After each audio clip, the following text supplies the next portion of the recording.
In this video, we're going to discuss what are the value of horizontal stresses and why they can be smaller or larger than the vertical stress.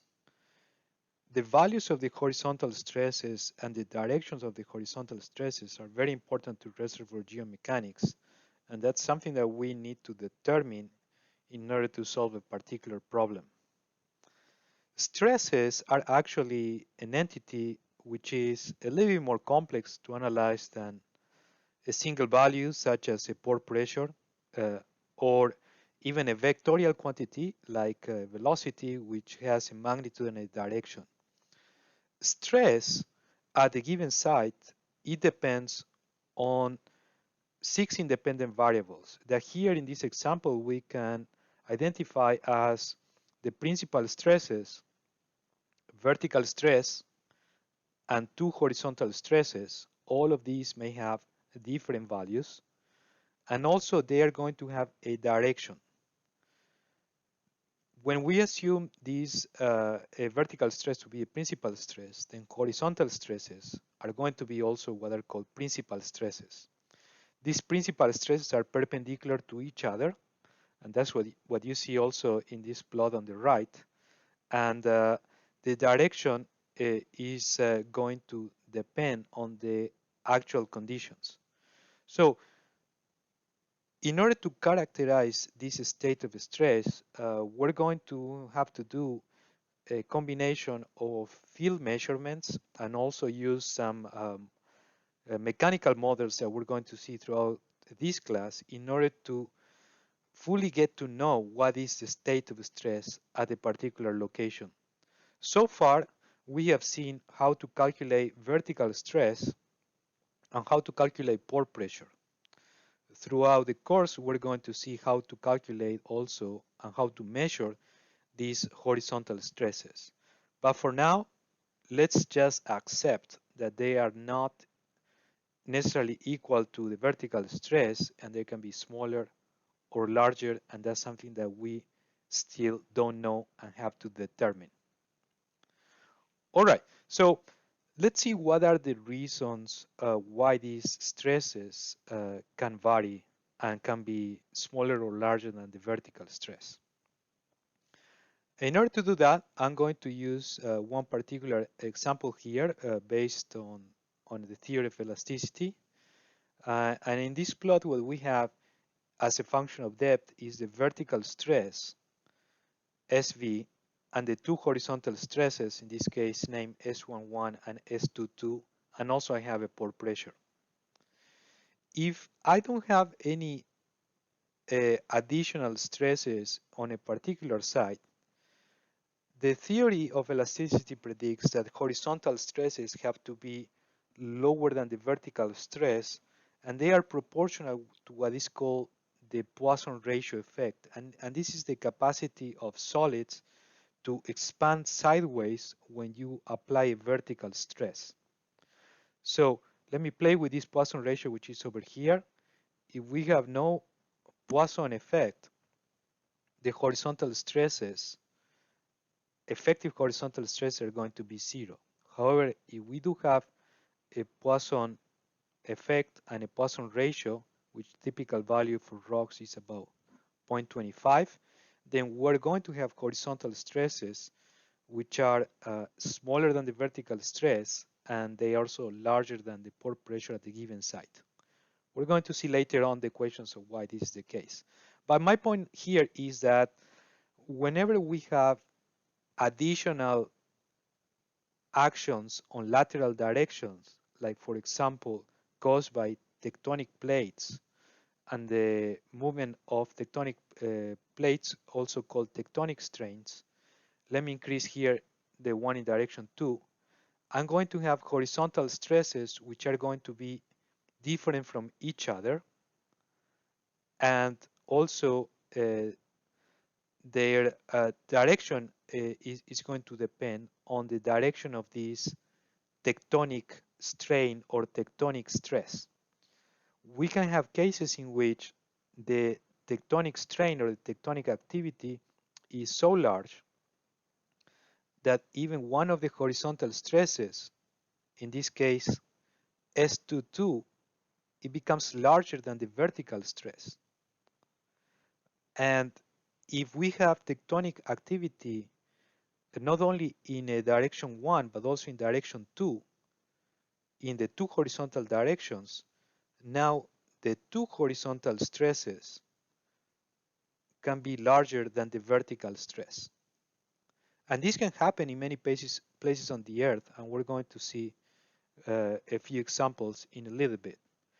The result is going to be that depending on the value of horizontal stress, I'm going to have three different scenarios. And let me go over here, which I'll call stress regimes. And these go by normal faulting, strike slip, and reverse. In normal faulting, the maximum stress is vertical. In strike slip, the vertical stress is the intermediate stress. And in reverse faulting, the minimum stress is vertical. This is the case that we have over here. And again, you would expect a normal faulting case in conditions in which you have a basin which has not been subjected to significant tectonic strains in any direction. For strike slip, there will be tectonic strain just in one particular direction, and for reverse faulting, you will have tectonic strains in both directions. Here, if we scroll a little bit to the bottom, you will see some examples that I have constructed with this widget that I'm using over here, and which code we're going to see exactly step by step how to calculate this in future lectures. But let's just accept by now that this is the case in many places of the Earth crust. Normal faulting, strike slip, and reverse faulting. And the origin of this name is related to the faults that happen in each particular case. Again, we're going to see this later on in another lecture. Let's just accept by now that we have these three cases, and these depend on the combination of the values of the horizontal stresses and the vertical stress. All right, so let's give this as granted, and let's see one example here. This is a map that tells you what is the stress regime for the lower 48 states in the United States. And you can see, for example, that closer to the center, including Texas, New Mexico, Colorado, Utah, mostly it is normal faulting, getting to the red color. And if you go to the west coast and to the east coast, then you depart from that and you get from strike slip and to reverse or thrust faulting regime. There is one more thing I like that you notice in this map, and it is these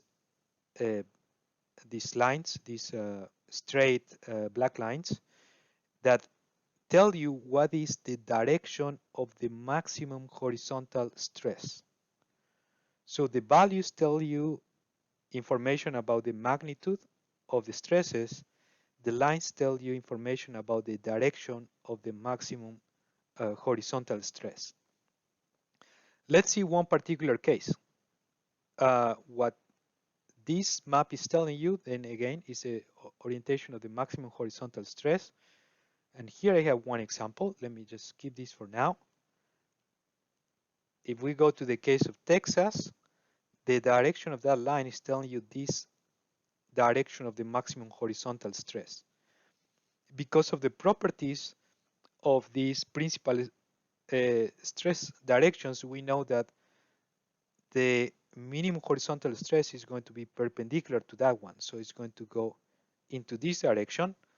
And as we're going to see in a little bit, this is going to help us understand what is the direction of expected hydraulic fractures for a given site. Okay, let me go back a little bit to what we were discussing about the stress regimes. All right, so now that we know what these stress regimes are and that they vary as a function of location, and actually they also can vary as a function of depth, let's see a little bit more of the reasons why this is the case. The current state of stress that we have today depends on the evolution of the Earth crust as a function of geological time. And this is caused by the movement of tectonic plates. Today we can measure what is the state of stress in a particular location, but this is actually the result of the movement of the tectonic plates and the evolution of the Earth crust over millions of years. I have one nice example here that shows in a 3D map the evolution of the Earth crust as a function of time. So this is the shape of the Earth crust today, but keep in mind and always that this is a result of millions of years of evolution. And let me go back in time and let me see. All right, now I'm getting back in time. So now we can see that the shape of the Earth crust is going to start to change. Continents are moving. The Earth crust is changing, not only in its shape but also in the thickness. With time, we have more rock which is being deposited on top of each layer. And my point here is to show that, let's go a little bit more back in time, that for example, if we go to the case in Texas, the land in which we stand right now at some point was below the equator. In order to get from where it was to where it is today, there was quite a bit of a change of movement and horizontal stresses that caused the state of stress that we see today. As a result of this evolution of the Earth crust, we also have uh, folding and faulting of these strata that result in the faults that we see today, and also on the shape and the deformation of the geological layers that we see today. And that's why these stress regimes are linked to the faulting that was caused at that particular time and at that particular location. We're going to see a little bit more about this faulting in another lecture. All right, so the current state of stress that we see today, it's again a complex evolution of the Earth crust over time. And this can be seen in faults and folding, and also with some geologic indicators like dikes. These are natural hydraulic fractures. And let me hang on a little bit on this. I'll come back to this later on. And but these are just natural hydraulic fractures. So if we wanted to measure the state of stress today, what is the value of the minimum principal stress and what is the orientation of that minimum principal stress, what we can do is a hydraulic fracture test. A hydraulic fracture test is going to tell us that information. And let's see the reason for that. And for that, I'm going to propose you a thought experiment. I'll come back to this. Imagine that you dive into a lake and you try to inflate the balloon. What would be the shape of that balloon? Well, the pressure around that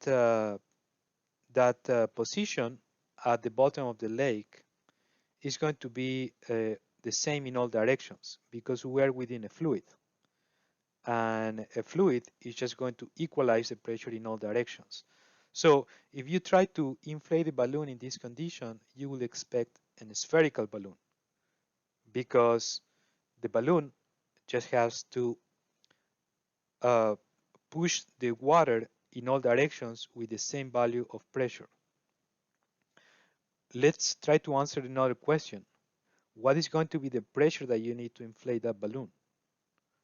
Well, the pressure is going to be a function of the depth. The deeper you go, the higher the pressure is going to be needed in order to inflate that balloon.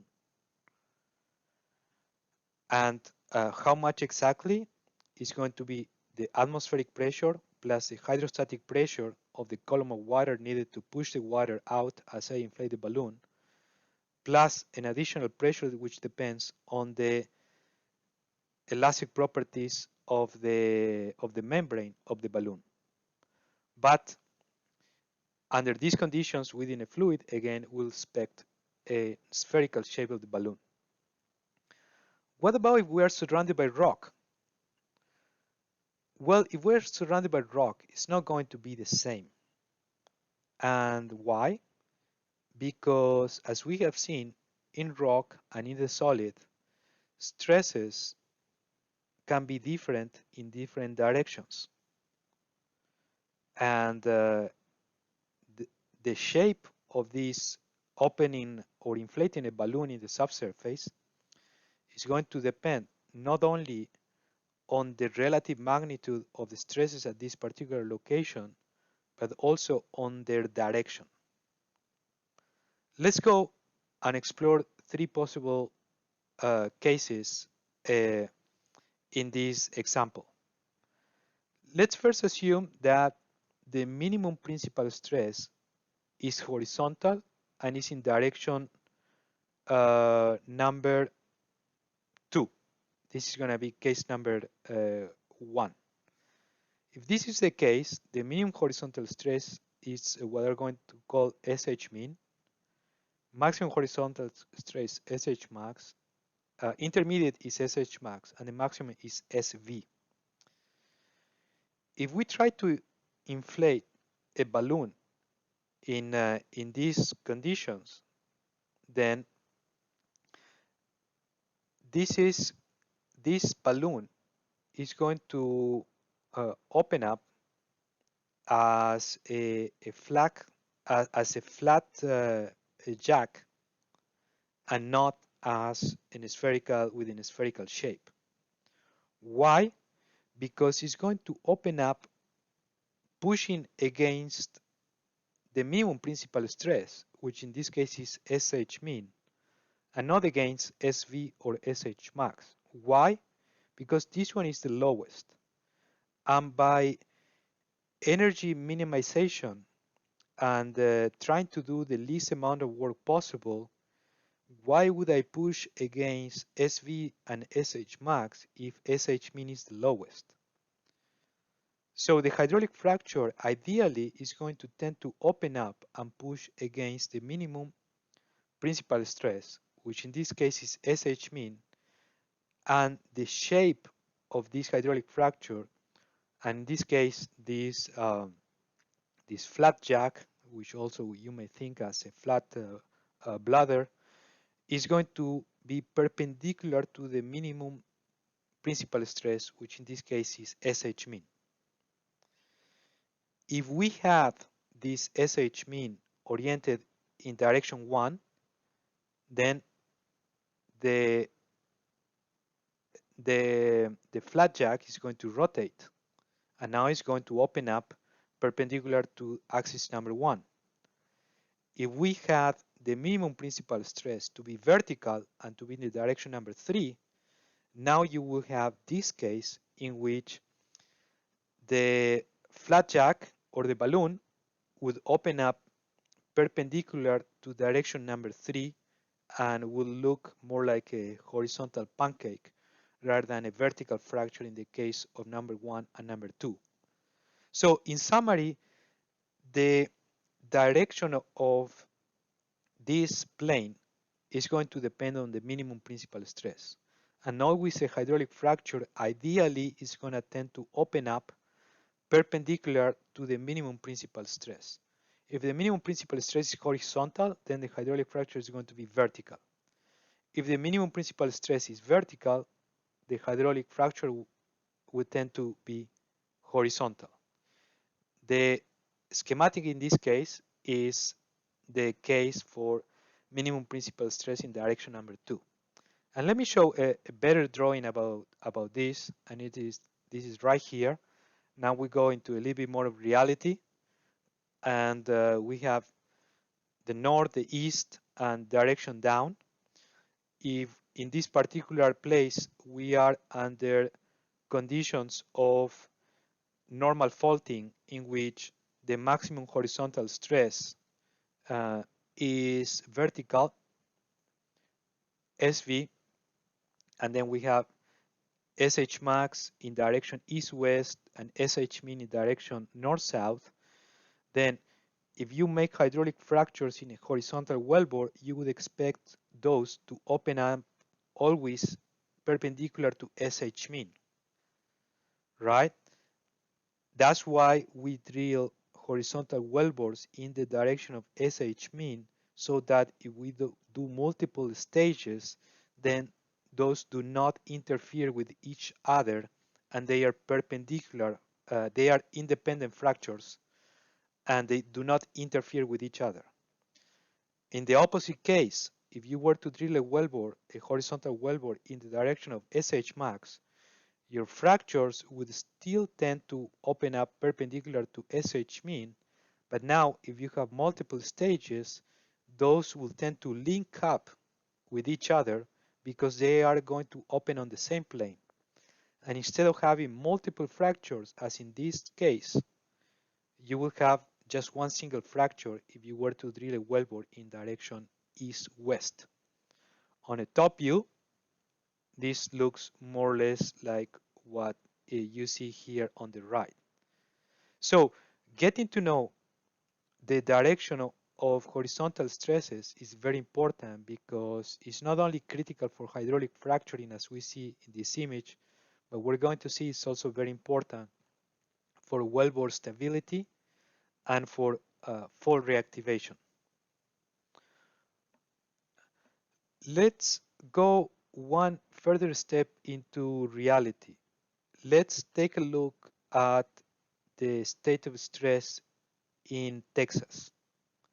Here I have one example of the state of stress in Texas in bigger detail than the map I showed you before, with color coding of the normal, the type of strike regime, normal faulting, strike slip, or reverse.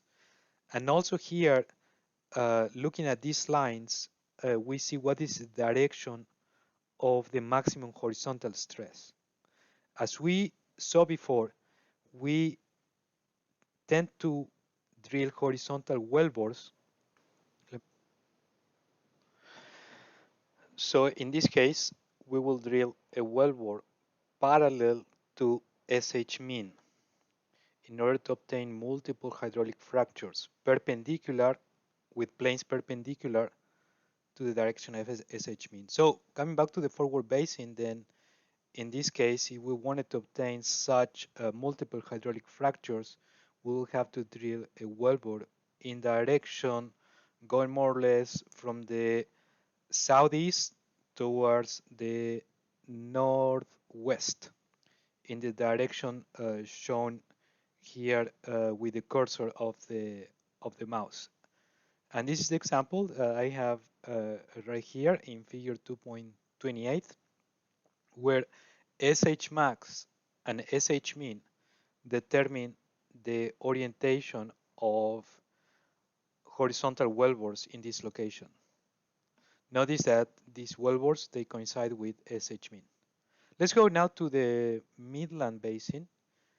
And in the Midland Basin, we see that SH max is predominantly oriented in direction east-west, more or less, a little bit inclined though. And therefore, a horizontal wellbore should be in direction north-south, because that would be more or less the direction of SH mean. And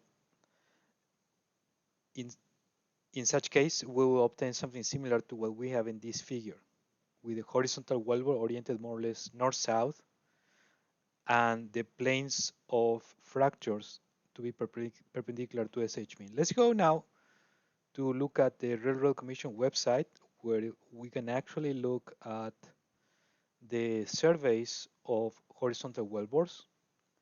And I'm zooming in, but let me do this again because the zooming was too fast. So let's go into Midland and zoom up a little bit further. We see the counties now, and let's zoom in a little bit more. We start to see more detail. We see the roads. I have a friend actually lives more or less right where I have the mouse right now. And let's zoom in one more time. And on top of my friend's house, we have these wellbores which are oriented in direction more or less north-south, a little bit, I would say more or less 10 degrees from the north towards the west. That would be the orientation of the lateral part of the wellbore. And we can see that this coincides with the map that we had before. The wellbore is actually in direction of SH mean, perpendicular to these lines that show the direction of SH max. And remember that this region is under normal faulting regime.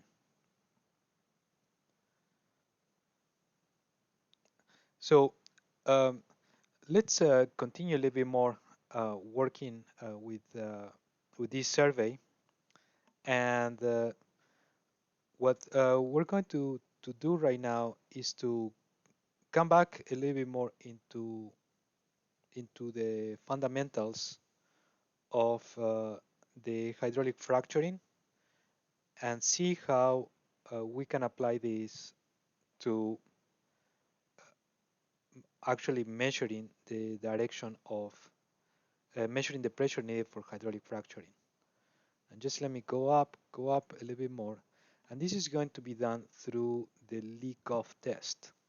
With the leak-off test, we obtain a signature of pressure when we do a hydraulic fracturing job, or for example also a leak-off test, that depends mostly on what is the minimum principal stress. Similar to a balloon, when you inflate the balloon and the pressure needed is the hydrostatic pore pressure if you are inside water, with a hydraulic fracture, the minimum pressure needed in order to open a hydraulic fracture is going to be a function of the minimum principal stress, S3. And if you are either in normal faulting or strike slip, this is going to be linked to the minimum horizontal stress, SH min. So we're not going to see in detail about hydraulic fracturing because we're going to see that later on another chapter. But let me go into these natural hydraulic fractures, which are dikes. What you see in these pictures are natural hydraulic fractures, two real and one graphical representation of magmatic dikes. These are basically hydraulic fractures that have been created by magma at a pressure so high that it overcomes the minimum principal stress and it flows through the air, opening a hydraulic fracture. When it's vertical, like in this case, it is called a dike, and when it becomes horizontal, it's called a seal. And let me show you a cool example of a dike. This is a dike which is located in New Mexico, near the town of Shiprock. And here I'm zooming out just to give you an idea where we are. So that's Colorado. There we have, if you go further to the west, you will find there's Santa Fe. Albuquerque should be to the west. And then if we zoom back into the dike, we're going to see what this dike looks like. Actually, I zoomed too much in here. Let me find out again where this dike is, a little bit more to the south. Uh, if I remember correctly, it was more or less towards the south of Rattlesnake. So let's see a little bit more to the south. There it is. There's the dike. So the center is the main intrusion of the magma. It looks like a pimple actually.